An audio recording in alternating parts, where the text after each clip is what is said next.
الحكمة من يشاء ومن يؤت الحكمة فقد أوتي خيرا كثيرا نحمده ونصلي على رسوله الكريم اما بعد فاعوذ باللہ من الشیطان الرجیم بسم اللہ الرحمن الرحیم رب اشرح لی صدری ویسر لی امری واحلل عقدۃ من لسانی یفقہوا قولی واجعل لی وزیرا من اہلی آمین یا رب العالمین۔ یا ایہا الذین آمنوا کونوا قوامین بالقسط شہداء للہ ولو علی انفسکم او الوالدین والاقربین ان یکن غنیا او فقیرا فاللہ اولی بہما فلا تتبعوا الہوی ان تعدلوا وَإِن تَلْوُوا أَوْ تُورِدُوا فَإِنَّ اللَّهَ كَانَ بِمَا تَعْمَلُونَ خَبِيرًا۔ صدق اللہ العظیم۔ آج ہمارے لیکچر کا عنوان ہے اسلام اور عدل و انصاف، اور یہ جو آیت میں نے پڑھی ہے بہت ہی اہم آیت ہے۔ ہمارا جو یہ پروگرام چل رہا ہے اس میں ہم ایک اسلامی معاشرہ تشکیل دینے کے حوالے سے، ایک اچھا معاشرہ بنانے کے حوالے سے درجہ بدرجہ آگے بڑھ رہے ہیں۔ ہم نے شروع میں بات کی تھی کہ اخلاص اور نیت کا اچھا ہونا، یعنی نیت اور اخلاص پہ بات ہوئی، اخلاص نیت ہو۔ پھر اس کے بعد ہم نے بات کی کہ جھوٹ سے پرہیز کیا جائے۔ اس کے بعد پھر ہمارا اس موضوع پہ بات ہوئی تھی کہ مومن کی صفات کیا ہیں، اور پھر اس کے بعد اخوت اسلامی پہ بات ہوئی۔ تو یہ ساری چیزیں جو ہے نا، اگر ہم پیدا کرتے جائیں اپنے معاشرے میں تو ہمارا معاشرہ بہتری کی طرف جائے گا۔ اب اگر فرض کریں ہم نے مومنانہ صفات پیدا کر لیں اور اپنے اندر اخوت اسلامی بھی پیدا کر لی، ایک دوسرے سے محبت کرتے ہیں اور ایک دوسرے کے ساتھ اچھا سلوک کرتے ہیں اور اخوت اسلامی کے طور پہ رہ رہے ہیں، تو اب اگلا سٹیپ جو ہے وہ یہ ہے کہ ہم ایک ایسا معاشرہ تشکیل دیں جس میں پھر عدل و انصاف بھی ہو۔ عدل و انصاف ہوگا تو تبھی وہ معاشرہ پنپے گا۔ جس معاشرے میں عدل و انصاف نہیں ہوتا وہ معاشرے تباہ ہو جاتے ہیں، انتشار کا شکار ہو جاتے ہیں اور ان میں وہ ترقی بھی نہیں کر سکتے۔ تو اس لیے عدل و انصاف کی بہت زیادہ اہمیت ہے۔ تو سب سے پہلے ہم جو ہے نا دیکھتے ہیں عدل کی کیا ڈیفینیشن ہے، پھر اس کی مزید اہمیت کے حوالے سے، پھر قرآن مجید کی باقی آیات، ان آیات کے ساتھ جو ہے نا ان کی تھوڑی سی ایکسپلینیشن کریں گے۔ سب سے پہلے عدل کی ڈیفینیشن جو ہے، عدل کس کو کہتے ہیں؟ تو افراط و تفرید کے درمیان متوسط جو طریقہ کار ہے اس کو عدل کہتے ہیں، یعنی نہ ایکسٹریم ایک رویہ ہو نہ دوسرا ہو۔ یہ لفظی اس کا مطلب ہے، یعنی کسی بھی چیز میں عدل قائم کرنا جو ہے وہ اس کی میانہ روی ہے، یعنی اسی لیے کہتے ہیں دین اسلام اعتدال کا دین ہے، ٹھیک ہے۔ اسی طرح عدل کا جو دوسرا مفہوم بیان کیا گیا ہے وہ ہے، عدل کا معنی ہے سیدھا ہونا کسی چیز کا، اور جس کا متضاد ہے جور یا ظلم، ٹھیک ہے۔ اسی وجہ سے ہم کہتے ہیں کہ جی قرآن مجید میں اللہ تعالیٰ نے فرمایا ہے ان الشرک لظلم عظیم، بے شک شرک جو ہے سب سے بڑا ظلم ہے۔ بیسیکلی یہ سب سے بڑی ناانصافی ہے، سب سے بڑی عدل کے خلاف بات ہے، تو اس وجہ سے پھر اس کو سب سے بڑا ظلم قرار دیا گیا ہے۔ تو عدل و انصاف کی اہمیت اپنی جگہ پہ جو میں نے تھوڑی سی بیان کی، اس کے علاوہ جو عدل و انصاف کی ڈیفینیشن تو یہی ہے، جیسے ہم سمجھتے ہیں کہ کوئی بھی فیصلہ جب کسی کے پاس جائے، عام طور پہ جج یا قاضی کے پاس جاتا ہے، تو اس کو چاہیے کہ وہ دونوں پارٹیوں کا، دونوں جو گروپ ہیں ان کی بات سنیں اور پھر حق اور انصاف کے مطابق فیصلہ کرے، جس سے کسی کی حق تلفی نہ ہو۔ اور یہ کوئی عدالت کے علاوہ بھی ہو سکتا ہے، جیسے ابھی ہم دیکھیں گے کہ عدل و انصاف صرف عدالت کا ہی معاملہ نہیں ہے۔ عدل و انصاف اتنی بڑی اس کا وسیع اس کا وہ ہے، بہت وسعت ہے اس میں کہ اس میں ہر چیز ہی آ جاتی ہے۔ تو اس لیے آج کا جو ہمارا یہ درس ہے یا جو بیان ہے، تو اس میں ہم چند چیزیں دیکھ سکیں گے، کیونکہ اتنا یہ وسیع موضوع ہے کہ اس میں تو بہت زیادہ چیزیں آ جاتی ہیں۔ تو عدل و انصاف کی اہمیت کے حوالے سے حضرت علی رضی اللہ تعالیٰ عنہ کا قول جو ہے وہ یہاں پہ بیان کرنا ضروری ہے، اور بڑا مشہور زمانہ قول ہے کہ کفر کی حکومت تو رہ سکتی ہے لیکن ظلم کی حکومت نہیں رہ سکتی. یعنی کسی حکومت میں اگر کفر ہے تو وہ تو قائم رہے گی اگر وہ عدل انصاف کر رہے ہیں تو، لیکن اگر کوئی حکومت عدل انصاف ہی نہیں کر رہی، ظلم کر رہی ہے، تو وہ حکومت قائم نہیں رہ سکتی. تو یہ بڑا مشہور ان کا قول ہے. تو آج جو ہمارا موضوع اس سے متعلق جو آیات ہیں قرآن مجید کی، ایک تو ابھی جو میں نے پڑھی ہے کہ یا ایھا الذین آمنوا، اے ایمان والو، کونو ہو جاؤ، قوامین بالقسط، قائم کرنے والے انصاف کو. قوام جو ہے وہ قائم سے مبالغے کا صیغہ ہے، جیسے فعال جو ہے صیغہ ہے وہ بھی مبالغے کا صیغہ ہے. تو قائم کا مطلب ہوتا ہے قائم، یعنی قائم کرنے والا، کھڑا جو ہے، اور قوام یعنی کھڑے ہونے والے، یعنی مضبوطی کے ساتھ اور بہت زیادہ زور دے کے اس پہ بات میں آئی ہے. تو ایمان والوں کو اللہ تعالیٰ حکم دے رہے ہیں یا ایھا الذین آمنوا، اے ایمان والو، کونو حکم ہے، فعل امر کا صیغہ ہے، کونو تم سب ہو جاؤ، قوامینا بہت زیادہ قائم کرنے والے، بالقسط انصاف کو، شہداء للہ اللہ کے لیے گواہی دینے والے، ولو علی انفسکم اگرچہ انصاف کا جب معاملہ آئے تو بے شک وہ تمہارے خلاف ہی بات کیوں نہ جاتی ہو، آپ نے اللہ کے لیے گواہی دینی ہے، اللہ کی رضا کے لیے آپ نے حق پہ قائم رہتے ہوئے، انصاف کرتے ہوئے حق کا فیصلہ کرنا ہے. اس لیے میں ابھی بات کر رہا تھا کہ یہ آیت بہت ہی اہم ہے، موسٹ امپورٹنٹ آیات میں سے قرآن مجید کی یہ آیت ہے. ٹھیک ہے، یعنی اس میں ایسی باتیں بتائی گئی ہیں کہ اگر ہم اس پہ عمل کر لیں تو بہت زیادہ تبدیلیاں آ سکتی ہیں معاشرے میں، بہت زیادہ پازیٹیو چینجز آ سکتی ہیں. تو اب اگر ہمارے خلاف اگر دو بندوں کے ساتھ بات ہو رہی ہے یا کسی کے ساتھ ہمارا معاملہ ہے اور ہمارے خلاف بات ہے اور ہمیں پتہ ہے کہ یار ہاں مجھے تو لگ رہا ہے کہ میں غلط ہوں، تو پھر گواہی دینی پڑے گی، ہاں یار مجھ سے غلطی، میں اس معاملے میں میری غلطی ہے، یہ کہنا پڑے گا. اگر ہم نہیں کہہ رہے تو پھر اللہ کے اس حکم کی خلاف ورزی کر رہے ہیں، اور یہ بڑی جرت کا معاملہ ہوتا ہے. آج کے دور میں آپ کو ایسا کوئی کام ہی ملے گا جو اپنی غلطی تسلیم کر لے، یا اگر کس طرح کا معاملہ ہو تو وہ کہے جی ہاں میری غلطی ہے. اپنے خلاف تو کوئی بھی بندہ نہیں مانتا. لیکن اس سے بھی آگے اوپر کی بات آ رہی، اول والدین دین، اور اگر تمہارے والدین کے خلاف ہو، یعنی اپنے خلاف تو کوئی بندہ شاید مان لے تو کہے میں اپنے والدین کے خلاف بات مان لوں، نہ ایسا نہیں ہو سکتا، میرے والدین نہیں ایسے ہو سکتے، ایسا پاسبل ہی نہیں ہے. یا چلیں وہ تو ایک تھریٹیکلی بات ہو سکتی ہے، لیکن اگر شواہد کے ساتھ کوئی بات، مطلب آپ کو عدل کرنا ہے، آپ کسی سٹیج پہ بیٹھے ہیں عدل کی، اور آپ کے سامنے آپ کے والدین ہیں اور ایک طرف دوسری طرف کوئی اور ہے، فار ایگزامپل جیسے عام گھروں میں ہوتا ہے کہ بیوی ہے اور ایک طرف والدین ہے، ماں ہے، تو آپ کو پھر بھی انصاف ہی کرنا ہے. اللہ تعالیٰ کہہ رہا ہے کہ آپ نے انصاف کرنا ہے. آپ یہ نہیں ہے کہ میری ماں ہے لہٰذا میری ماں ہے، وہ جو بھی کہہ رہی ہے وہ صحیح ہے، نہ ایسا نہیں ہو سکتا. اور اگر بیوی ہے، کچھ لوگ ہیں وہ بیوی کی طرف زیادہ جھک جاتے ہیں اور پھر وہ اسی کے حق میں فیصلہ. اسی لیے گھروں میں لڑائیاں ہوتی ہیں. اگر ہم انصاف قائم کریں، بیلنس کرنا ہوتا ہے. جب کبھی ماں غلط ہو، آپ نے انصاف، آپ گھر کے سربراہ ہیں فار ایگزامپل، تو اگر آپ نے دیکھا کہ ماں ٹھیک نہیں کہہ رہی نا، مطلب ان کے عدل کے خلاف بات ہے، تو آپ آرام سے اچھے اخلاق سے، ظاہر ہے والدین کے ساتھ اوف بھی نہیں کہہ سکتے، لیکن بات انصاف کی کرنی ہے. تو آپ نے بہت ہی جینٹلی، بہت ہی اچھے طریقے سے وہ بتانی ہے بات کہ ماں جی اس طرح نہیں، اس طرح ہے، یہ بات تو ایسا ہے، ٹھیک ہے. اور اگر بیوی غلط کہہ رہی ہو تو اس کو کہیں. تو جب انصاف کی بنیادی ترین جو اصل اس کے ثمرات ہیں عدل و انصاف کے، وہ یہ ہے کہ معاشرے میں امن سکون پیدا کرتا ہے، لوگوں کے دلوں میں اطمینان پیدا کرتا ہے. خواہ وہ گھر ہو، خواہ وہ معاشرہ ہو، خواہ وہ باہر ہو، خواہ وہ اندر ہو، دلوں میں سکون اطمینان، ہاں یار ٹھیک ہے جو بھی ہے اس نے فیصلہ صحیح کیا، اب میں مطمئن ہوں، مطلب I am feeling comfortable in this society کہ ہاں ٹھیک ہے یہاں پہ انصاف ہوگا تو ٹھیک ہے، میں غلط کروں گا مجھے بے شک سزا ملے، لیکن جو غلط کر رہا ہے اس کو بھی سزا ملے. تو اس طریقے سے تو یہ بھی بڑا مشکل کام ہے.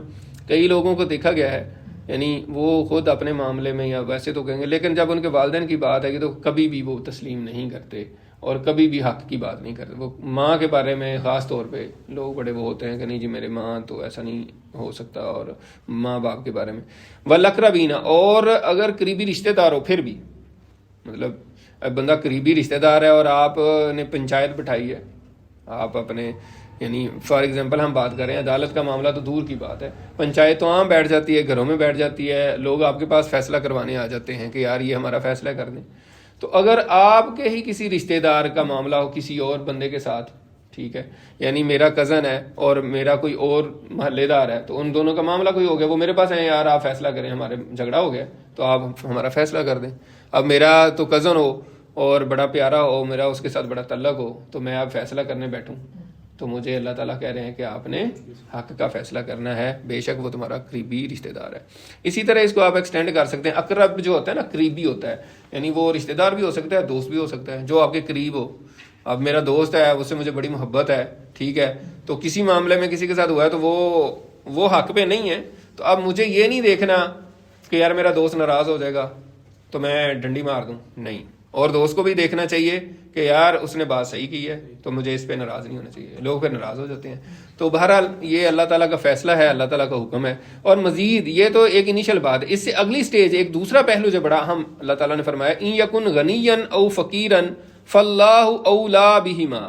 اگر جس کے خلاف آپ نے گواہی دینی ہے، فیصلہ کرنا ہے، اگر وہ امیر ہے پھر بھی یا فقیر ہے پھر بھی، فاللہ اولا بہما، اللہ ان دونوں کا تم سے زیادہ خیر خواہ ہے. یعنی اس بات کو قطع نظر آپ نے یہ نہیں دیکھنا کہ ایک بندہ امیر ہے، بہت بڑی دولت والا ہے، اس کے پاس بڑی بڑی گاڑیاں ہیں، بڑا جناب اس کا تعلقات ہیں، بڑا صدر ہے اور فلاں فلاں اس کے اختیارات ہیں. آپ کہیں گے کہ یار میں نے اس کے خلاف اگر گواہی دے دی تو یہ تو میرے لیے نقصان دہ ہوگا، تو میں کیا کروں، اب مجبوری ہے، اب خاموش ہی رہنا بہتر ہے، یا ایسا ہے. تو ایسا نہیں ہے. اللہ تعالیٰ کہتا ہے نہیں، ایسا نہیں آپ کر سکتے. امیر ہے پھر بھی آپ نے گواہی دینی ہے، اگر اس کے خلاف جا رہی ہے تو آپ اس کے خلاف دیں. اچھا، دوسرا پہلو کیا ہے کہ اگر غریب ہے، اب غریب ہے، مسکین ہے، اس کے بہت برے حالات ہیں اور اس کی تو بہت حالت ہی خراب ہے، ٹھیک ہے، اس تو بیچارہ لے کے کھا رہا ہے، تو میں نے اس کے خلاف فیصلہ دیا تو وہ تو اور مر جائے گا یار، تو میں بہت اچھا انسان ہوں، بڑا میری اچھی لوگوں میں وہ واہ واہ واہ ہے، تو میں چاہتا ہوں کہ لوگ جو ہے نا مجھے اپریشیٹ کریں کہ بڑا یار زبردست صاحب نے بہت غریب کا خیال رکھ لیا ہے. تو ایسا بھی اللہ تعالیٰ اجازت نہیں دے رہے. اللہ تعالیٰ کہہ رہے فقیر ہے پھر بھی آپ نے انصاف سے نہیں ہٹنا، کچھ بھی ہو جائے. یہ نہیں ہے کہ ایک غریب آدمی کو دیکھے تو اس کے خلاف اگر گواہی دینی ہے، اس کے خلاف فیصلہ جا رہا ہے تو آپ اس کو کہیں گے نہیں یار اس کو بچا لیں. ایسا نہیں کر سکتے. فلا تتبعوا الہوا، اب اس سے اگلی سٹیج ہے. یہ دو پہلو ہو گیا، اب تیسرا پہلو جو ہے فلا تتبعوا الہوا ان تعدلوا. اچھا، جب فیصلہ تم کر رہے ہو تو تم نے اپنی خواہش نفس کو نہیں دیکھنا، اپنی خواہش نفس کے مطابق نہیں چلنا کہ تم عدل نہ کرو. عدل کرنا ہے ہر صورت میں.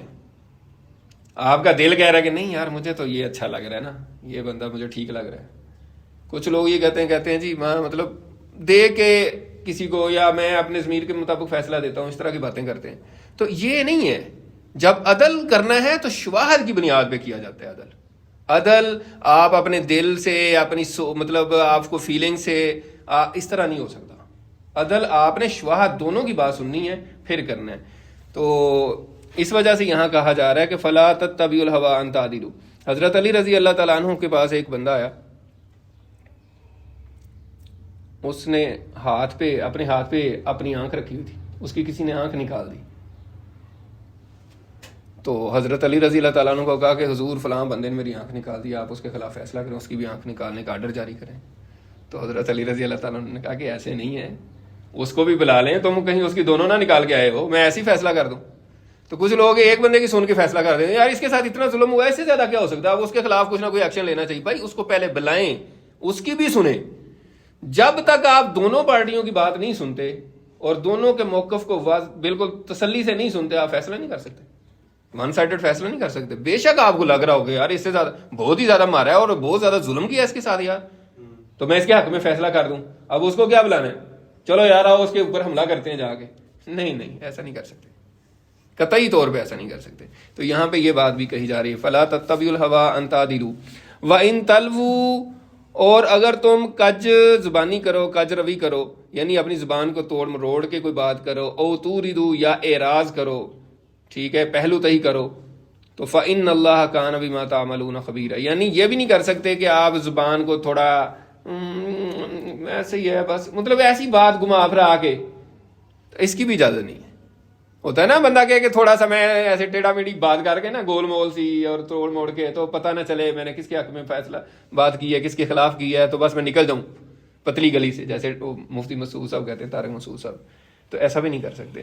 اور پھر مزید یہ اور توریدو اعراض بھی نہیں کر سکتے، پہلو تہی بھی نہیں کر سکتے. آپ اس سے بچ کے کہیں گے مجھے کیا، میں یہ جا رہا ہوں نا، ایسے بھی نہیں کر سکتے. تو اس وجہ سے یہ آیت بہت ہی زیادہ اہم ہے، بہت ہی زیادہ اہم.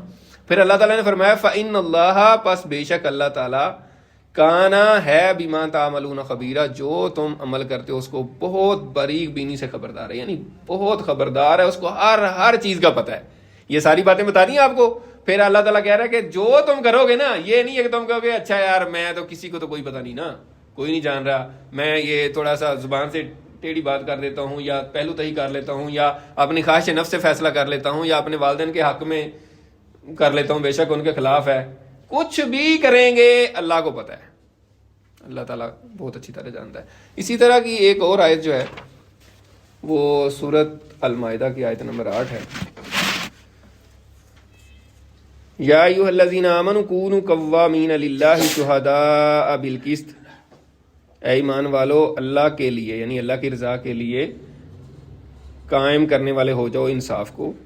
ولا یجرمنکم شنآن قوم علی الا تعدلوا اعدلوا، تمہیں کسی قوم کی دشمنی بھی اس بات پہ آمادہ نہ کرے کہ انصاف نہ کرو، انصاف کرو.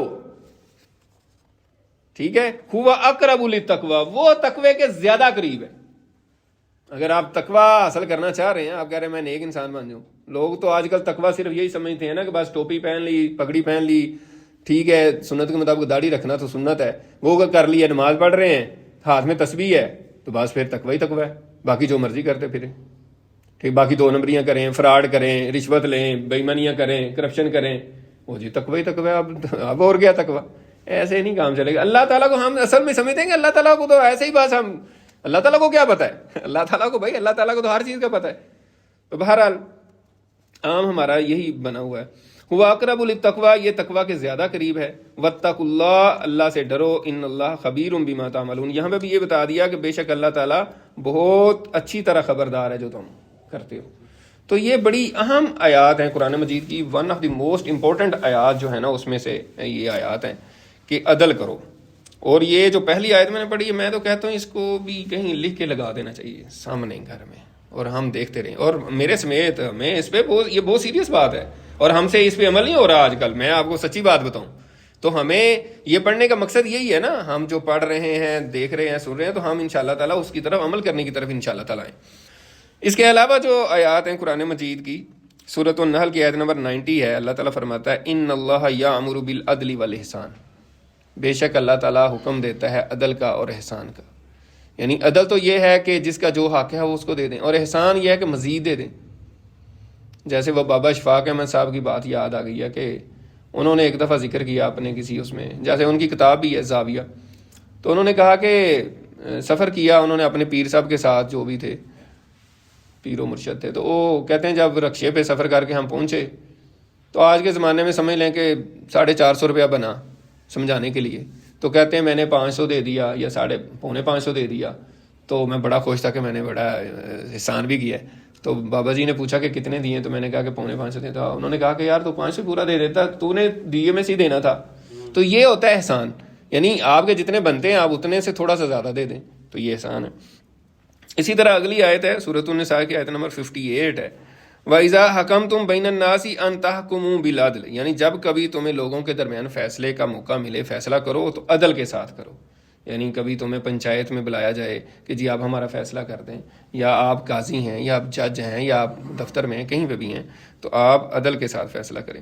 اسی طرح سورۃ حدید آیت نمبر 25 میں اللہ تعالیٰ نے فرمایا لَقَدْ أَرْسَلْنَا رُسُلَنَا بِالْبَيِّنَاتِ وَأَنزَلْنَا مَعَهُمُ الْكِتَابَ وَالْمِيزَانَ لِيَقُومَ النَّاسُ بِالْقِسْطِ، یعنی ہم نے پیغمبروں کو کھلے کھلے احکام دے کر بھیجا، اور ہم نے ان کے ساتھ کتاب اور ترازو کو نازل کیا ہے تاکہ لوگ عدل پر قائم رہیں. یعنی کتابیں اللہ کی جو آتی رہی ہیں اور رسول جو آتے رہے ہیں، ان کا مقصد یہ ہے کہ لوگوں کو عدل پر قائم کیا جائے اور لوگ عدل پر قائم ہوں.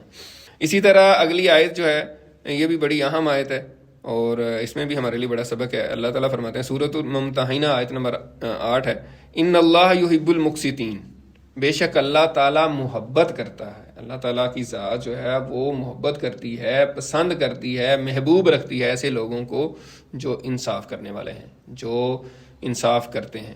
تو یہ کوئی شخص، ہم اکثر یہاں پہ بات کرتے ہیں اسلام کی تعلیمات کا بنیادی ترین اور اہم ترین جو موضوع ہے وہ یہ ہے قرب الہی. ٹھیک ہے, اللہ تعالیٰ کے قریب ہونا. الٹیمیٹ اچیومنٹ جو ہے انسان کی وہ یہ ہے, جو سب سے بڑی کامیابی ہے نا کسی انسان کی بحیثیت مسلمان, وہ ہے کہ اللہ تعالیٰ کا قرب اس کو حاصل ہو جائے. بحیثیت مسلمان یہ بڑی کامیابی نہیں ہے کہ آپ کوئی بہت بڑا پلاٹ لے لیں, بہت بڑا گھر بنا لیں یا بڑی گاڑی لے لیں. یہ دنیاوی چیزیں یہ ٹھیک ہے, اسلام نے اس کو منع نہیں کیا. آپ مناسب انداز میں جو شریعت کے جائز حدود ہیں اس میں رہ کے جو مرضی کریں, اس میں کوئی قباحت نہیں ہے. لیکن اسلامک جو تعلیمات ہیں, جو قرآن و حدیث کی تعلیمات ہیں, جو اللہ اور اللہ کے رسول کی تعلیمات ہیں, ان کا جو خلاصہ ہے اور اس کی جو سمجھ لیں اہم ترین جو ٹارگٹ ہے وہ یہ ہے کہ کسی بھی انسان کو اللہ کا قرب حاصل ہو جائے. تو اللہ تعالیٰ کا قرب حاصل کرنے کے لیے یہاں فرمایا جا رہا ہے ان اللہ یحب المقسطین, بے شک اللہ تعالیٰ انصاف کرنے والوں سے محبت کرتا ہے, ان کو اپنا قرب عطا فرماتا ہے. یوں سمجھ لیں. تو جو بندہ انصاف پسندی نہیں ہے, اس نے اللہ کا قرب کیا, ویسے بھی لوگ بھی بھاگ جائیں گے اس سے. تو یہ جو ہے قرآن مجید کی آیات تھیں. اس سے متعلق اب نبی کریم صلی اللہ علیہ وسلم کی جو احادیث ہیں جو اس موضوع کو جو ہے نا کور کرتی ہیں کسی حد تک, اس میں سب سے پہلی حدیث جو ہے ابن ماجہ کی ہے. حضرت عبداللہ بن عمر رضی اللہ تعالیٰ عنہ سے مروی حدیث ہے. اس کا مفہوم یہ ہے کہ نبی کریم صلی اللہ علیہ وسلم نے فرمایا, اس کا مفہوم یہ ہے کہ قیامت کے دن کچھ لوگ جو ہیں وہ نور کے ممبروں پہ بیٹھے ہوں گے اور اللہ تعالیٰ کی دائیں طرف, تو لوگ ان کو بڑے غور سے دیکھیں گے کہ یہ کون لوگ ہیں. تو وہ یہی لوگ ہوں گے جو انصاف کرنے والے لوگ ہیں, عادل لوگ جو ہوں گے. اسی طرح اگلی حدیث ہے, صحیح مسلم کی حدیث ہے, یہ حدیث نمبر 2699 ہے, حضرت ابو ہریرہ رضی اللہ تعالیٰ عنہ سے مروی ہے. اس کا مفہوم یہ ہے کہ جو کوئی شخص اس دنیا میں کسی مسلمان کی پریشانی دور کرے گا, قیامت کے دن اللہ تعالیٰ اس کی پریشانی دور کرے گا. یہ بھی اللہ کا انصاف ہے. اس طرح سمجھیں اس کو, یعنی اگر آپ یہاں اچھا کریں گے تو آپ کے ساتھ بھی اچھا ہوگا. اگر کسی مسلمان کی آپ پریشانی دور کریں گے تو قیامت کے دن اللہ تعالیٰ آپ کی پریشانی دور کر دے گا. تو ناانصافی نہیں ہوگی. اللہ تعالیٰ کا عدل ہر جگہ پہ اپلیکیبل ہے. دنیا اور آخرت دونوں کو اس نے انکمپاس کیا ہوا ہے, اس کو دونوں کو محیط کیا ہوا ہے, وہ دونوں کو شامل ہے. اسی طرح عدل کے حوالے سے نبی کریم صلی اللہ علیہ وسلم نے ایک بڑی اچھی نصیحت کی ہے, خاص طور پہ فیصلہ کرنے والوں کے لیے. آپ نے فرمایا کہ کوئی حاکم غصے کی حالت میں دو آدمیوں کے درمیان فیصلہ نہ کرے. یہ بڑی اہم ہے, یعنی ہم سب کے لیے اس میں سبق ہے. اگر ہم نے گھر میں فیصلہ کرنا ہے فار ایگزامپل, یا دفتر میں کرنا ہے, یا پنچایت میں کرنا ہے, یا کوئی جج ہے اس نے عدالت میں کرنا ہے, یا کوئی حاکم ہے ویسے اس نے کوئی آرڈرز جاری کرنے ہیں, تو غصے کی حالت میں اس کو منع کیا گیا کہ وہ فیصلہ نہ کرے. ظاہر ہے غصے کی حالت میں انسان نارمل نہیں ہوتا, وہ غصے کی حالت میں کچھ بھی کر سکتا ہے, برے فیصلے کر سکتا ہے, اس لیے منع کر دیا. یہ ترمذی شریف کی 1334 نمبر حدیث ہے. اسی طرح ایک اور حدیث حضرت ابو ہریرہ رضی اللہ تعالیٰ عنہ سے مروی ہے, مسلم شریف کی حدیث ہے 2578 ہے, کہ ناانصافی سے بچو کیونکہ ظلم قیامت کے دن اندھیروں کی شکل میں ہوگا. یعنی ظلم سے بچو, ناانصافی یعنی ظلم سے بچو, اور یہ کیا ہوگا قیامت کے دن اندھیروں کی شکل میں ہوگا. جتنے کسی نے ظلم کیا ہوں گے اتنا ہی اندھیرا قیامت کے دن اس کے ساتھ ہوگا. اور آپ کو معلوم ہونا چاہیے کہ قیامت کے دن جب پل صراط سے گزرنا ہے تو جو اہل ایمان ہوں گے نا ان کو تو روشنی ملے گی, ٹھیک ہے, اور وہ بڑی تیزی سے گزر جائیں گے. تو جن کے پاس نور نہیں ہوگا ان کو نظر ہی نہیں آ رہا ہوگا, اور جیسے کہتے ہیں نا ٹھوکریں کھا رہے ہوں گے, تو وہ نیچے جہنم ہے, وہ اس میں گریں گے پھر. تو اس لیے جو قرآن سورہ حدید میں میرا خیال آتا ہے کہ وہ اہل ایمان سے کہیں گے کہ ہمیں بھی نور دے دو, تو وہ کہیں گے کہ یہ تمہارے لیے نہیں ہے, اور درمیان میں ایک دیوار کھینچ دی جائے گی. اس لیے نور کی بہت زیادہ اہمیت ہے. یہ نہیں سمجھنا چاہیے مطلب عام کے پاس ٹھیک ہے نور نہیں ہوگا تو خیر ہے باقی تو سارا کچھ ہوگا, یعنی لوگ اس طرح سمجھ لیتے ہیں. اس کے علاوہ نبی کریم صلی اللہ علیہ وسلم نے عدل و انصاف کے حوالے سے ایک بڑی پیاری حدیث ہے, آپ لوگوں نے سن رکھی ہوگی, وہ کہ تم میں سے بہترین لوگ وہ ہیں جو اپنے گھر والوں کے لیے اچھے ہوں, اور میں اپنے گھر والوں کے لیے تم میں سب سے اچھا ہوں. اس کا کیا مطلب ہے؟ مطلب اس کا بھی یہی ہے کہ گھر میں عدل و انصاف کا جو نظام ہے, ظاہر ہے ہر گھر میں بیوی ہے, بچے ہیں, آپ کی اولاد ہے, سارے معاملات ہیں, تو وہ بہترین کون ہوگا؟ ظاہر عدل و انصاف کرے گا. تو اس وجہ سے نبی کریم صلی اللہ علیہ وسلم نے فرمایا کہ تم میں سے بہترین لوگ وہ ہیں جو گھر میں عدل و انصاف کریں. نہیں, گھر والوں کے لیے بہترین ہو, اور بھی معاملات ہو سکتے ہیں اس میں, لیکن یہ پہلو اس میں بہت بڑا اس کا پارٹ ہے. تو اس وجہ سے آپ نے فرمایا کہ میں تم میں سب سے بہتر اپنے گھر والوں کے لیے ہوں. اسی طرح ایک اور حدیث ہے, بخاری شریف کی یہ حدیث ہے 2444, یہ بھی آپ نے سن رکھی ہے, زیادہ مشہور حدیث ہے. آپ نے فرمایا کہ اپنے بھائی کی مدد کرو خاص ظالم ہو یا مظلوم. تو صحابہ نے کہا کہ مظلوم کی تو مدد کی سمجھ آتی ہے کہ وہ ظاہر اس پہ ظلم ہو رہا ہے, ہم اس کی مدد کریں, تو ظالم کی کیسے مدد کریں؟ تو آپ نے فرمایا کہ ظالم کو اس کے ظلم سے روک کر اس کی مدد کرو، اس کو ظلم نہ کرنے دو. بہت اہم حدیث ہے. یعنی کوئی ظلم کر رہا ہو کہیں تو ہمیں روکنے کا حکم دیا جا رہا ہے. اللہ تعالیٰ ہمیں عمل کی توفیق عطا فرمائے. آسان کام نہیں ہے. تو وہ جتنی چیز ہماری ڈومین میں آئے گی ظاہر ہے اتنا ہی ہم کر سکتے ہیں. جہاں حکومت کا معاملہ ہے، ایک ریاست کی ذمہ داری ہے، اس میں ہم تو نہیں جا سکتے. پھر بہرحال آخری حدیث ہے اس موضوع سے متعلق آج کی جو ہم نے سلیکٹ کی ہیں، اس میں یہ ہے کہ آپ صلی اللہ علیہ وسلم نے فرمایا، اس کا مفہوم ہے من لا یرحم لا یرحم. جو رحم نہیں کرتا اس پر بھی رحم نہیں کیا جاتا. یعنی انصاف کا تقاضا بھی ہے. ایک بندہ کسی پہ رحم نہیں کرتا، وہ کہتا ہے میں تو کسی پر رحم نہیں کرتا، تو میں تو ایسا ہی ہوں، تو پھر وہ ایکسپیکٹ کرے کہ اس پر رحم کیا جائے، تو یہ تو پھر ناانصافی ہوئی نا. بھئی آپ تو کسی پہ رحم نہیں کرتے اور آپ پہ تو رحم کیا جائے، ایسا نہیں ہو سکتا. تو اس لیے یہ فرما دیا کہ من لا یرحم لا یرحم، جو رحم نہیں کرتا اس پر بھی رحم نہیں کیا جاتا. اور اس پہ کسی شاعر نے بھی کہا ہوا ہے کہ کرو مہربانی تو محل زمین پر، خدا مہربان ہوگا عرش بری پر. تو مہربان ہونا جو ہے یہ بہت ہی اہم ہے. اس کے علاوہ جو ہے ہم دیکھتے ہیں کہ سیرت النبی اور سیرت صحابہ وغیرہ میں عدل کے معاملات میں کیا آیا ہے اور کیا واقعات جو ہے نا، کیونکہ واقعات سے ہمیں تھوڑی سی سینیریو، ایک پریکٹیکل، ایک اس کا جو ہے نا ڈیمو جس کو آپ کہہ سکتے ہیں نا، وہ نظر آتا ہے کہ اس طرح ہاں ٹھیک ہے بالکل بات سمجھ آ گئی، انصاف اس طرح ہوتا ہے اور اس طرح کرنا چاہیے. تو اس حوالے سے پہلا جو واقعہ ہے وہ ہے، یہ بھی مشہور ہے، ایک یہودی اور منافق کا جو واقعہ ہوا نبی کریم صلی اللہ علیہ وسلم کی سیرت کا واقعہ ہے کہ ایک یہودی اور ایک منافق کا آپس میں جھگڑا ہو گیا. تو جو منافق تھا اس نے پہلے تو اس کو ویسے دبانے کی کوشش کی. منافق جو ہوتے ہیں نا وہ زیادہ خطرناک ہوتے ہیں. ٹھیک ہے یہودی ہے، اس نے اسلام قبول نہیں کیا، لیکن ظاہر ہے اس میں اور چیزیں ہوں گی. لیکن منافق تو ایک 2 نمبر آدمی ہے نا، جو بے ایمانی کر رہا ہے اسلام کے ساتھ. تو اس نے اس کے ساتھ جھگڑا کیا، اور پھر جب زیادہ جھگڑا بڑھا تو انہوں نے کہا کہ ٹھیک ہے حضور پاک صلی اللہ علیہ وسلم کے پاس جاتے ہیں، ان سے فیصلہ کرواتے ہیں. تو یہودی نے کہا ٹھیک ہے مجھے کوئی اعتراض نہیں ہے، کیونکہ وہ فیئر آدمی تھا. تو حضور پاک صلی اللہ علیہ وسلم کے پاس گئے، دونوں کی آپ صلی اللہ علیہ وسلم نے بات سنی جیسے کہ انصاف کا تقاضا ہے. تو آپ نے یہودی کے حق میں فیصلہ دے دیا. اب وہ جو منافق تھا وہ بڑا پریشان ہوا، سوچ رہا تھا شاید میرے حق میں میں مسلمان ہوں، میں تو مسلمان ہوں اور یہ یہودی ہے تو حضور پاک کو میرے حق میں فیصلہ کریں گے. تو ایسا تو نہیں تھا، انہوں نے تو انصاف قائم کرنا تھا. اللہ کے نبی تو اسی لیے آتے ہیں اور آپ تو سارے نبیوں کے سردار ہیں. اس نے جب فیصلہ ہو کے آ رہے تھے تو اس نے کہا کہ اچھا چلیں، نہیں ایسا ہے وہ ہے نا، حضرت عمر سے فیصلہ کرواتے ہیں. تو یہودی نے کہا یار فیصلہ تو ہو گیا، نہیں حضرت عمر سے فیصلہ کراتے ہیں. اس کو یہ تھا کہ حضرت عمر بڑے غیرت والے ہیں، وہ یہودی کے خلاف فیصلہ دے دیں گے، وہ تو بڑے غصے والے ہیں. انہوں نے کہا اچھا ہے یہودی دفع کرو اس کو، تمہارے حق میں فیصلہ کرتے ہیں. تو جب حضرت عمر کے پاس گئے تو بتایا اس طرح ہوا ہے. تو اس نے کہا کہ اچھا، انہوں نے کہا اچھا. تو یہودی نے کہا کہ یہ دیکھ لیں آپ کے یعنی حضرت محمد صلی اللہ علیہ وسلم جو آپ کے رسول ہیں انہوں نے فیصلہ کر دیا. تو حضرت عمر نے پوچھا کہ کس کے حق میں؟ تو انہوں نے کہا میرے حق میں. یہودی نے کہا، تو منافق سے پوچھا ہاں کیا ہوا ہے؟ تو انہوں نے کہا ہاں حضور پاک نے تو اس کے حق میں فیصلہ کیا. تو حضرت عمر نے پھر کہتے ہیں کہ تلوار نکال کے اس کا سر قلم کر دیا کہ جو حضور پاک کا فیصلہ نہیں مانتا پھر عمر کا فیصلہ اس کے لیے یہ ہے. تو یہ ایک بات جو ہے نا بڑی اہم ہے عدل کے حوالے سے. اس کے بعد ایک واقعہ ہے سیرت میں آتا ہے، فاطمہ بنت اسد مخزومی ایک خاتون تھی.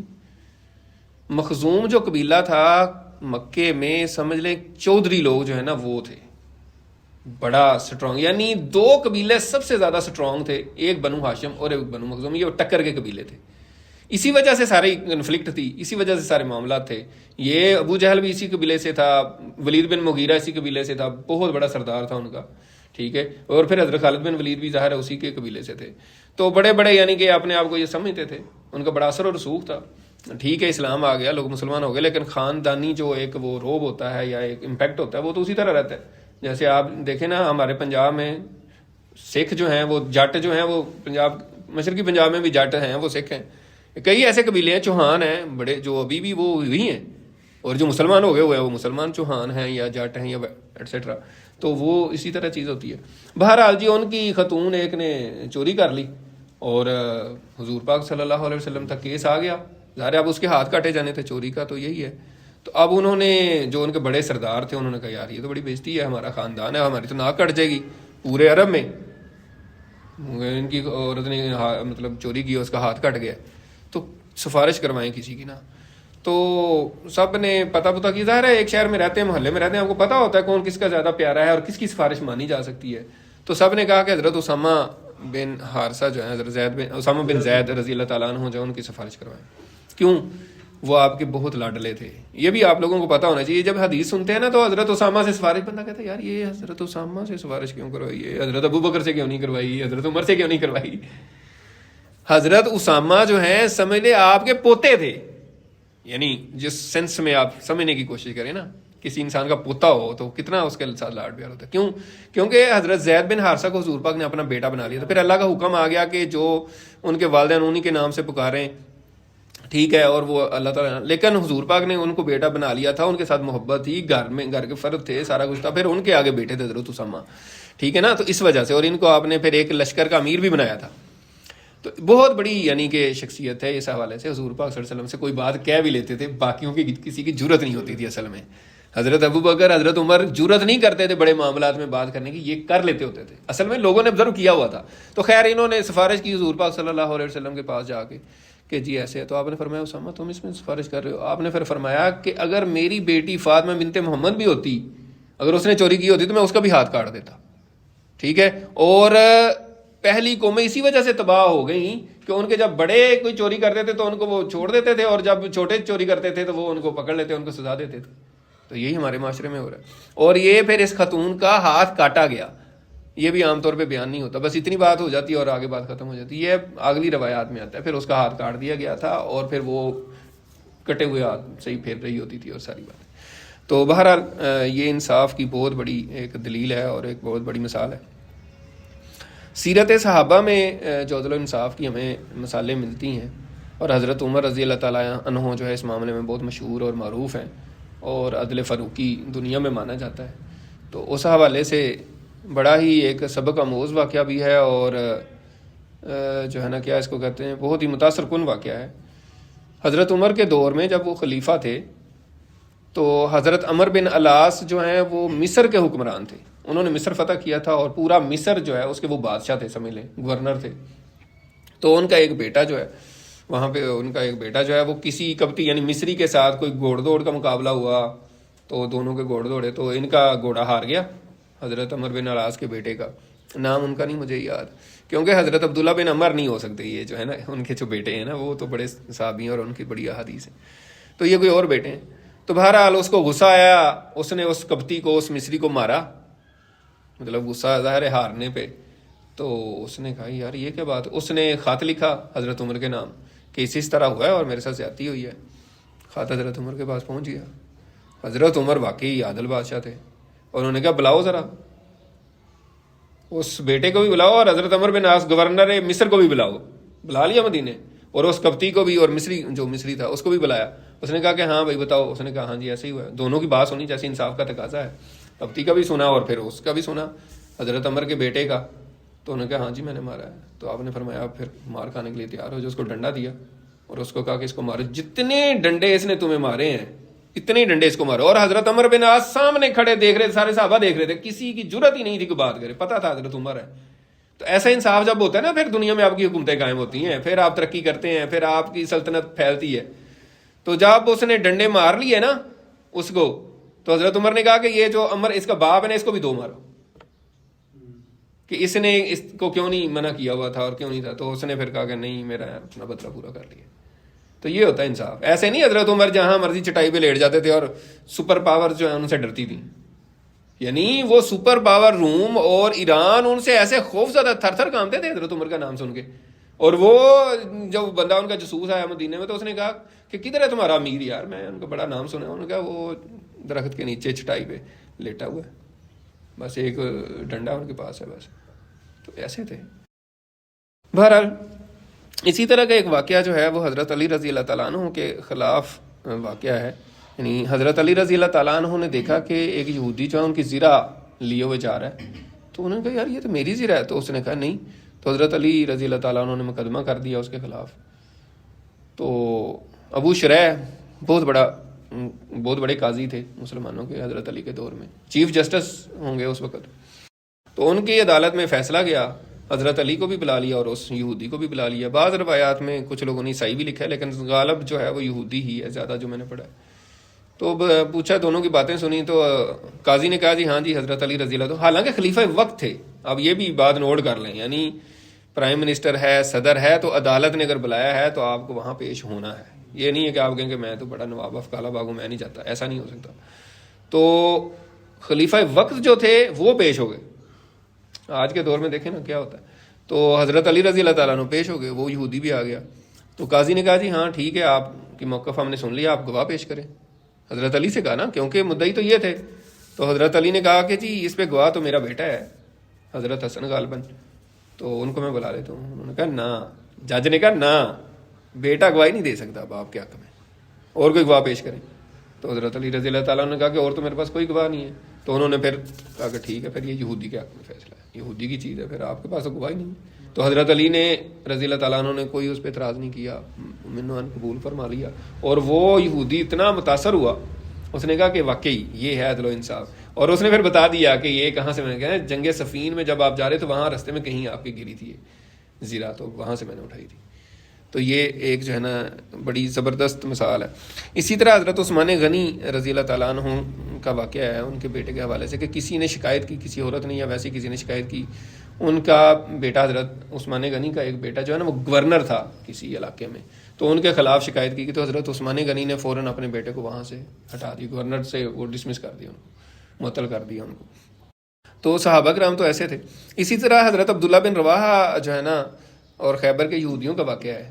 جب مسلمانوں نے خیبر فتح کر لیا تھا تو ظاہر ہے وہاں پہ جو بھی کھیت تھے، کھلیان تھے، پھل تھے، تو ان کا ظاہر ہے مسلمانوں نے کہا تھا کہ تم کام کرو اور پھر آدھا آدھا ہو جائے گا، یعنی زمینیں اب ہماری ہیں، تم کاشتکاری کرو گے تو نصف نصف ہو جائے گا. تو اس کا اندازہ لگانا ہوتا تھا کہ کتنی کھجوریں ہیں یا کتنے. تو حضرت عبداللہ بن رواحہ رضی اللہ تعالیٰ عنہ کو نبی کریم صلی اللہ علیہ وسلم نے بھیجا کہ جاؤ اندازہ لگا کے آؤ. تو یہ گئے، تو انہوں نے ان کو نا رشوت دینے کی کوشش کی کہ نہیں آپ تھوڑا کام بتائیں، سارے کام بتائیں گے تو گورنمنٹ کو کام بھیجنا پڑے گا، باقی پھر ہمارے پاس رہے گا. تو حضرت عبداللہ بن رواحہ نے جو بات کی وہ بڑی زبردست ہے، بہت ہی. انہوں نے کہا کہ میرے نزدیک تم جو ہے نا خنزیروں اور کتوں سے بھی برے ہو. مطلب یہ انہوں نے کہا، اور کہا کہ نبی کریم صلی اللہ علیہ وسلم میرے لیے سارے انسانوں سے زیادہ محبوب اور پسندیدہ اور پیارے ہیں، ٹھیک ہے، تو تم مجھے اس طرح کی چیزیں نہ بتاؤ. لیکن میں تمہیں یہ بتا دوں کہ بے شک حضور پاک مجھے سب سے زیادہ پیارے ہیں، لیکن میں انصاف کے معاملے میں ان کو بھی نہیں دیکھوں گا. یہ بڑی بات ہے، کیونکہ اللہ کی ذات سب سے بڑی ہے. تو انہوں نے کہا کہ میں انصاف کروں گا، تو آپ اس طرح کی باتیں نہ کریں، آپ مجھ پہ یقین رکھیں کہ میں تمہارے اندر انصاف کروں گا، جو چیز ہوگی اتنی ہی ہوگی، نہ زیادہ نہ کم. تو یہ بھی بہت بڑی ایک مثال ہے حضرت عبداللہ بن رواحہ کی اس عدل و انصاف سے. اور اس پہ انہوں نے پھر جو کمنٹ کیا ہے یہ بڑا اہم ہے. انہوں نے کہا کہ اسی عدل و انصاف، یہودی بھی ظاہر ہے اہل کتاب تھے، علم والے تھے، ویسے وہ سازشیں کرتے تھے اور پنجابی سے کہتے ہیں چولا مار دے سی، ٹھیک ہے. تو انہوں نے جو بات کی وہ بڑی اہم، انہوں نے کہا اسی عدل و انصاف کی وجہ سے، جو آپ نے ایک کانفیڈنٹلی کہا ہے کہ میں انصاف کروں گا، اسی عدل و انصاف کی وجہ سے زمین و آسمان قائم ہے. جب تک دنیا میں لوگ عدل و انصاف کریں گے تو زمین و آسمان قائم ہے، جب یہ ختم ہو جائے گا تو پھر قیامت ہی آنی ہے. اسی طرح سیرت صالحین میں سے حضرت عمر بن عبد العزیز جو ہے خلیفہ پنجم ان کو کہا جاتا ہے. اور ایک مزے کی انفارمیشن جو ہے نا وہ یہ ہے کہ حضرت مجدد الف ثانی کو مجدد الف ثانی کہا جاتا ہے نا، مجدد الف ثانی یعنی دوسرے 1000 سال کا مجدد. تو پہلا مجدد جو ہے نا وہ عام لوگوں کو نہیں پتا. تو یہ مجدد الف جو ہے نا، الف اول جو ہے وہ حضرت عمر بن عبد العزیز کو کہا جاتا ہے، یعنی یہ بھی میں نے پڑھا کہیں.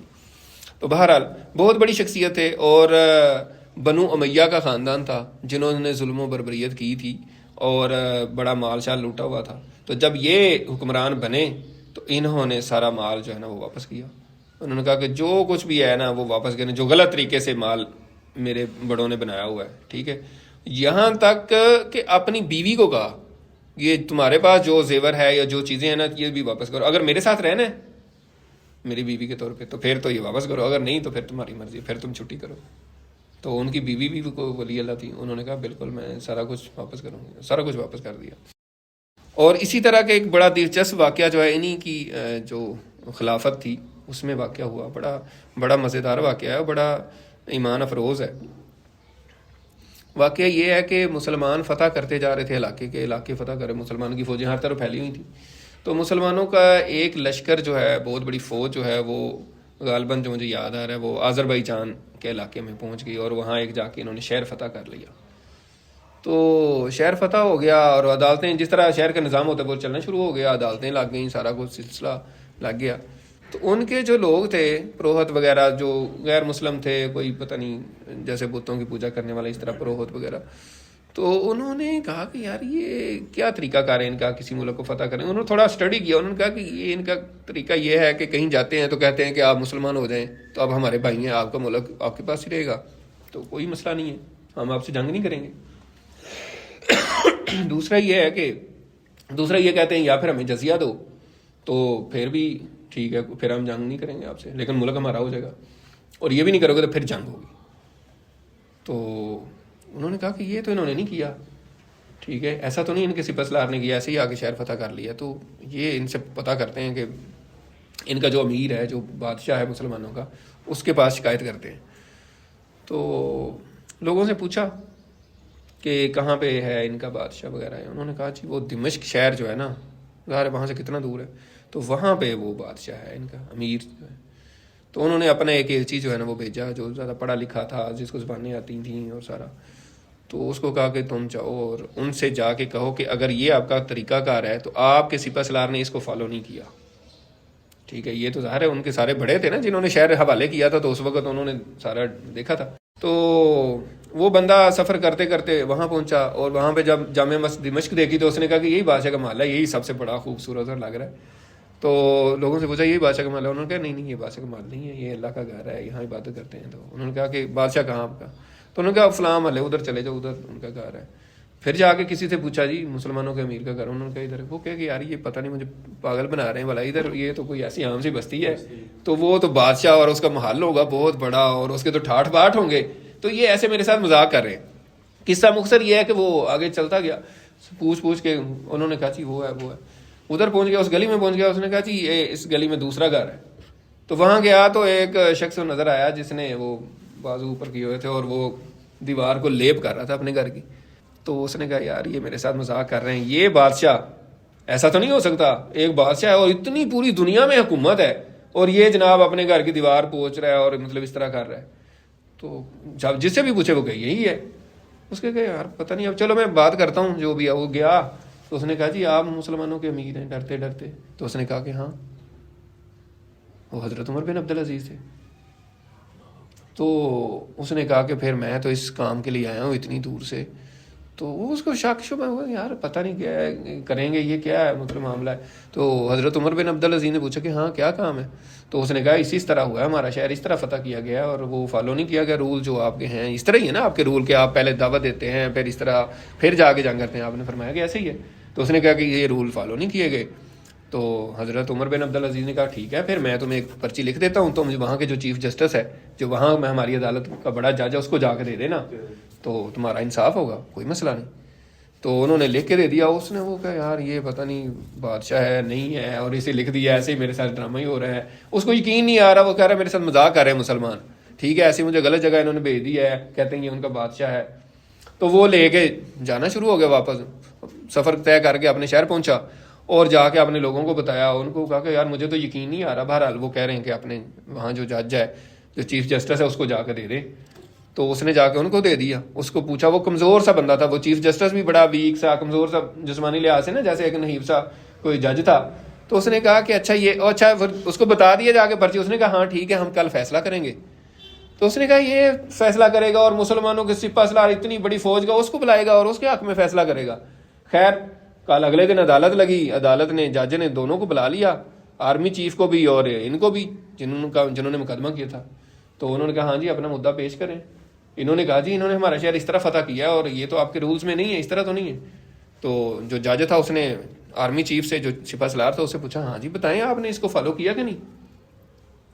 تو سپہ سالار جو تھا اس نے کہا جی نہیں وہ اصل میں ایسا ہے، اسلام کی ترقی کے لیے ہم کام کر رہے ہیں اور یہ ہے وہ ہے، تو یہ شہر فتح کرنا ضروری تھا. انہوں نے کہا یہ بتاؤ کہ تم نے اس رولز کو فالو کیا یا نہیں کیا بس. تو اس نے کہا نہیں اس کو تو نہیں، میں نے فالو نہیں کیا. تو اس جج نے کہا کہ کل عصر سے پہلے شہر خالی کرو. اپنا فتح کیا ہوا شہر، ٹھیک ہے، اور وہ پھر بھی کہہ رہے ہیں کہ یار ہمیں تو پہلے یقین تھا کہ ایسا نہیں ہو سکتا, ابھی اس نے ایسے فیصلہ کر دیا. بھلا ایسا بھی کبھی زندگی میں ہوا ہے؟ کبھی انسانی تاریخ میں ایسا ہوا ہے؟ یہ ایسے ہمارے ساتھ ڈرامہ کر رہے ہیں. اگلے دن اثر آئی اور مسلمانوں کی فوجیں باہر نہیں کر رہی تھیں. تو کہتے ہیں کہ وہ لوگ پھر مسلمان ہو گئے اس سے متاثر ہو کے کہ یار ایسا انصاف پسند ان کا دین ہے. تو اسی انصاف کو ہمیں اب جو ہے نا قائم کرنے کی ضرورت ہے, جس سے ہم بہت دور جا چکے ہیں. تو آج پھر ہمارے لیے جو سبق ہے اس پہ ہم بات کرتے ہیں کہ یہ قرآن و حدیث اور سیرت اور جو سارے واقعات ہم نے پڑھے ہیں, اس سے ہم کیا سیکھیں, ہمارے لیے کیا سبق ہے, اور کوئی بھی جو عدل کرنے والا ہے اس کے لیے کیا سبق ہے.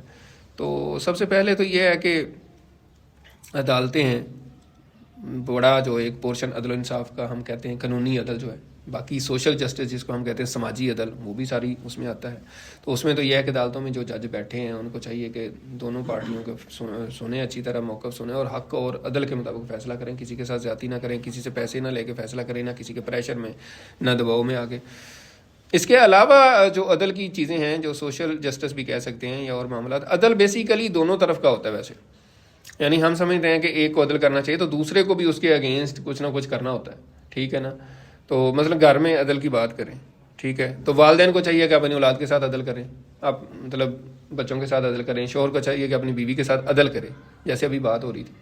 تو اب شوہر تو عدل کر رہا ہے تو بیوی کو بھی تو عدل کرنا ہے نا, اس نے بھی اس کے ساتھ عدل کرنا ہے کہ بھائی اس نے اگر آپ کے ساتھ ہر چیز اس کو پرووائڈ کی ہے, اس کے ساتھ ناانصافی نہیں کر رہا, اس کو سہولتیں دی ہوئی ہیں جو اس کے حقوق ہیں, تو اس نے بھی اس کے رسپانس میں اپنا پھر وہ چیزیں دکھانی ہیں کہ میں بھی پھر عدل کر رہی ہوں, میں بھی تمہارے گھر میں بالکل ساری چیزیں آپ کے مال کی, جان کی, بچوں کی, سب کی اسی طرح ایک عدل کے طور پہ عدل و انصاف کے تقاضوں کو مد نظر رکھتے ہوئے ساری چیزوں کا خیال رکھوں گی. اسی طرح مطلب والدین اور بچوں کی بات کر رہے ہیں, تو والدین اگر بچوں کے ساتھ اچھا سلوک کر رہے ہیں, عدل کر رہے ہیں ان کے سارے درمیان میں, جائیداد کے معاملے میں اور فیسلٹیز کے معاملے میں, تو بچوں کو بھی پھر یہ ہے کہ وہ بھی والدین کے حساب سے ان کا احترام بھی کریں, ان کا کہنا بھی مانیں اور بھی ساری چیزیں کریں. اسی طرح جو ہے نا بعض مفسرین نے اور علماء نے یہ بھی لکھا ہے کہ اللہ کے متعلق بھی عدل کرنے کی ضرورت ہے. جیسے ہم نے شروع میں بات کی, اللہ کے متعلق عدل یہ ہے کہ ہم اس کے ساتھ کسی کو شریک نہ ٹھہرائیں, ٹھیک ہے نا. اور اگر ہم عدل سے ہٹیں گے تو پھر ظاہر ہے کہ جو شرک کرتا ہے وہ پھر ظلم کرتا ہے, اسی وجہ سے وہ عدل کے خلاف بات ہے. اسی طرح اللہ کے رسول کے حوالے سے عدل یہ ہے کہ ہم اللہ کے رسول صلی اللہ علیہ وسلم کی تعلیمات پہ عمل کریں, جو آپ نے حکم دیے ان پہ عمل پیرا ہوں. اسی طرح کوئی بندہ دفتر ہے, کاروبار ہے, اس میں بھی عدل یہی ہے. ایک بندہ دفتر میں ہے, وہ ڈائریکٹر ہے یا بڑے پوسٹ پہ ہے, اس کے نیچے لوگ کام کر رہے ہیں, مختلف لوگ, ایک کو نوازتا جائے دوسرے کو پوچھے بھی نہ, تو یہ بھی عدل کے خلاف ہے. اور جو اس کے سب آرڈینیٹ ہے, ٹھیک ہے, اس کے لیے بھی عدل ہے کہ وہ اس کو جو کام دیا ہے وہ بھی ایمانداری سے کر کے اور سچائی کے ساتھ, ایمانداری کے ساتھ اچھے طریقے سے کام کرے, یہ بھی عدل ہے. تو عدل دونوں طرف ہوتا ہے. اسی طرح قرآن و حدیث میں ہماری اسلامی تعلیمات تو یہ کہتی ہیں کہ جانوروں کے ساتھ اور اپنے ماحول کے ساتھ بھی عدل کریں. یعنی کوئی بھی چیز جو ہے اس کے ساتھ زیادتی نہ کریں, ظلم نہ کریں. ایون یہاں تک آتا ہے کہ کوئی مزدور آپ نے رکھا ہے اور اس کی مزدوری جو ہے آپ نے مزدوری کروا لی ہے, تو اس کو فوری طور پہ پیمنٹ کریں, اس کا پسینہ خشک ہونے سے پہلے, ٹھیک ہے نا, یہ بھی عدل ہے. اور نبی کریم صلی اللہ علیہ وسلم کے پاس جو ہے نا جانوروں کی بات کریں, جانوروں سے آپ کام لیں اور ان کو پھر پراپر کھانا نہ دیں, تو یہ بھی عدل کے خلاف ہے. ایک اونٹ کا واقعہ مشہور ہے کہ ایک اونٹ آپ صلی اللہ علیہ وسلم کے پاس آیا اور رو رہا تھا, اور آپ نے فرمایا, اور تو آپ نے پھر اس کے مالک کو بلا کے کہا کہ اس سے تم کام لیتے ہو تو اس کو بھی کھلانے پلانے کا بھی جو ہے نا اسی طرح کرو. تو یہ عدل کی بے شمار شکلیں ہیں. اس کا بہت بڑا جو ہے نا وہ کیا کہتے ہیں اس کا ایریا ہے, اور اس پہ تو ظاہر لوگوں نے پوری کتابیں لکھی ہیں اور بہت اس پہ وسیع علم ہے اس کا. تو ہمیں صرف آج کا جو ہمارا درس ہے یا لیکچر ہے اس سلسلے میں ہم کیونکہ ایک اسلامی معاشرے کی بات کر رہے ہیں شروع سے کہ اس کو بہتر سے بہتر کرنے کے لیے ہم کیا کر سکتے ہیں, تو اس میں ایک اہم پارٹ جو ہے عدل و انصاف کا بھی ہے. یعنی ہم آپس میں اخوت اسلامی کے ساتھ بھی رہ رہے ہیں, آپس میں باقی چیزیں بھی کر رہے ہیں. تو عدل و انصاف قائم کریں گے تو معاشرہ بہتری کی طرف جائے گا, معاشرے میں امن ہوگا, استحکام ہوگا, معاشرہ ترقی کرے گا, اور معاشرے میں لوگ جو ہے نا کمفرٹیبل فیل کریں گے. اگر عدل نہیں ہوگا تو انتشار ہوگا, فساد ہوگا, لوگوں کو اپنی کہنے امن و امان کی صورتحال جو ہے نا وہ نہیں ہوگی, تو لوگ انکمفرٹیبل ہوں گے اور ہر وقت ایک انسرٹن کنڈیشن رہے گی. تو خلاصہ کلام یہ ہے کہ اللہ اور اللہ کے رسول کی تعلیمات جو ہیں, جو آپ صلی اللہ علیہ وسلم کی سیرت ہے, جو ہمارے صحابہ کرام نے اپنی سیرت سے ہمیں دکھایا ہے, ہمارے جو صالحین ہیں انہوں نے جو اپنی سیرت سے ہمیں کر کے دکھایا ہے, تو ہم بھی اس طرف کرنے کی طرف جائیں. تو اللہ تعالیٰ سے دعا ہے کہ اللہ تعالیٰ ہمیں ہر معاملے میں، خواہ وہ گھر کا معاملہ ہو، خواہ وہ دفتر کا معاملہ ہو، خواہ وہ کاروبار ہو، دوستوں کے ساتھ معاملہ ہو، رشتہ داروں کے ساتھ معاملہ ہو، ہر معاملے میں اللہ تعالیٰ ہمیں عدل کرنے کی توفیق عطا فرمائے. وآخر دعوانا ان الحمد للہ رب العالمین. سبحانک اللہم وبحمدک نشہد ان لا الہ الا انت نستغفرک ونتوب الیک. جزاکم اللہ خیر.